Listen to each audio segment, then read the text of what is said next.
good to work hard?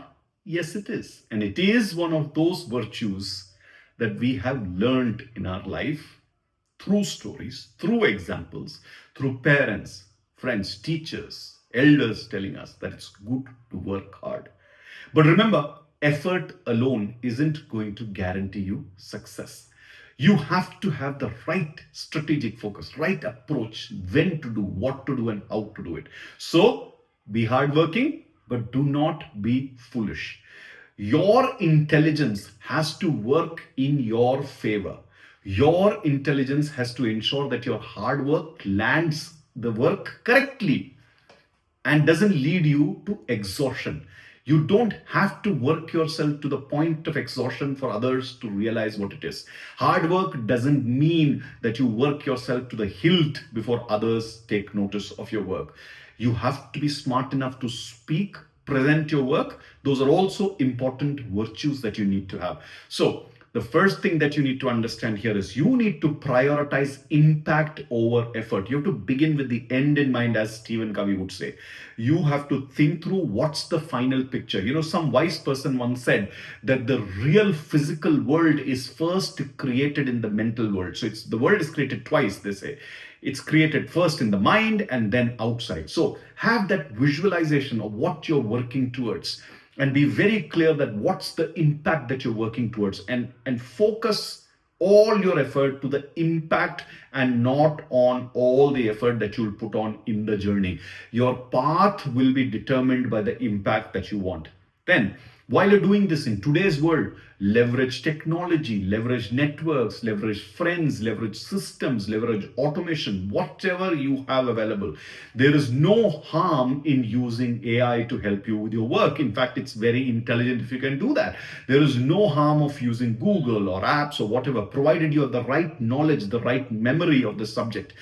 If your knowledge is deep, if your understanding is deep, then you can use all of these tools very well. If you don't have deep knowledge, then first use all of these tools to get deep knowledge and then start working with that to leverage it. In fact, learning today is much easier, so much more enjoyable, so much more comfortable than what it used to be at one point in time.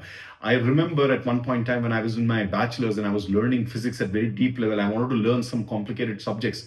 I had to go look at like 20 different books to understand the essence of one chapter that I had to master. Whereas what you need to do today is maybe just ask Google or AI that question and it'll give you the summary of what you need to learn. So learning is so much more enjoyable. So use systems, networks, and automation to learn better, to work better. That's the second thing that you need to do. Also, when you persist, you also have to know when to pivot. Persistence means going on and working in a certain direction, but then you also have to reflect, is my direction correct? Am I going to get the impact that I need to? Or is there a blocker? Do I need to be smart? Do I need to have a workaround? Do I need to have an alternate solution for this? Or do I need to have a temporary solution and get things working before I look for a deeper fix in this? And that's what is called pivoting. So persist, but learn how to pivot. And that can only happen if you measure your productivity by the outcomes, not the number of hours spent.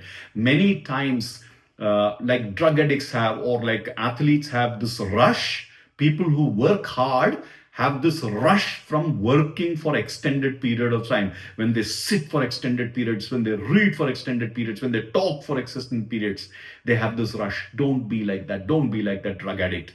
And definitely you are not getting any gains like the sports person is, because the person in sports is at least developing their mental and physical capability. You, by just working hard, may only be spoiling your health and time and the organization's gains or your business's gains or whatever area that you're supposed to bring the results in. So focus on productivity by outcomes and not by hours.